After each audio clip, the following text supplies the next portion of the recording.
Hi வணக்கம். வெயில் காலம் உச்சத்தை தொட்டாச்சு. ஸ்கூல் பிள்ளைங்களுக்கு விடுமுறையை விட்டாச்சு. ஸ்கூல் இருக்கும்போதே படிக்க சொன்னால் டிவியே கதின்னு கிடப்பாங்க. இப்போ சொல்லவா வேணும்? டிவி தான் குழந்தைங்களுக்கு அப்பா, மொபைல் தான் குழந்தைங்களுக்கு நண்பன், யூடியூப் தான் குழந்தைங்களுக்கு ஆசிரியர். அந்த மாதிரி வாழ்க்கை இருக்க போகுது இந்த கொஞ்ச நாளைக்கு. விடுமுறையில் பசங்க ரொம்ப ரிலாக்ஸாக இருக்காங்கல்ல. டிவி இல்லைன்னா ஃபோனுக்காக சண்டை இல்லைன்னா சலிப்பு இல்லைன்னா என்ன பண்ணுறதுன்னே தெரியாத ஒரு முகம். ஒரு பெற்றோரா இதை தள்ளி நின்று பார்க்கும்பொழுது வெளியே வெயில், உள்ள வெறுப்பு, விளங்க முடியாத டென்ஷன் அப்படின்ற ஒரு மனநிலையில இருப்பீங்க. என்னதான் இது பள்ளி குழந்தைங்களுக்கு விடுமுறைனாலும் அவங்களுக்கு ஒரு இனம் புரியாத வலி, தனிமை, சலிப்பு இந்த மாதிரி உணர்வுகள் எல்லாம் ஒன்று சேர்ற நேரம் இது.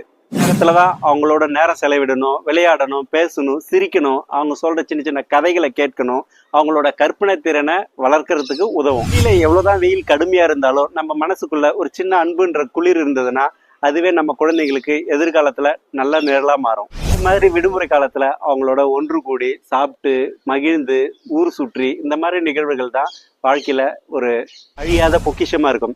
இந்த மாதிரி நடுத்தர வயதுல வர சவால்களை கடந்து அதற்கான தகவல்களை தெரிஞ்சுக்கணும்னா இந்த சேனலை சப்ஸ்கிரைப் பண்ணி வச்சுக்கோங்க. உங்களுக்கு பிடிச்சமான தகவல்களை தொடர்ந்து கொடுத்துக்கிட்டு இருக்கேன். நன்றி.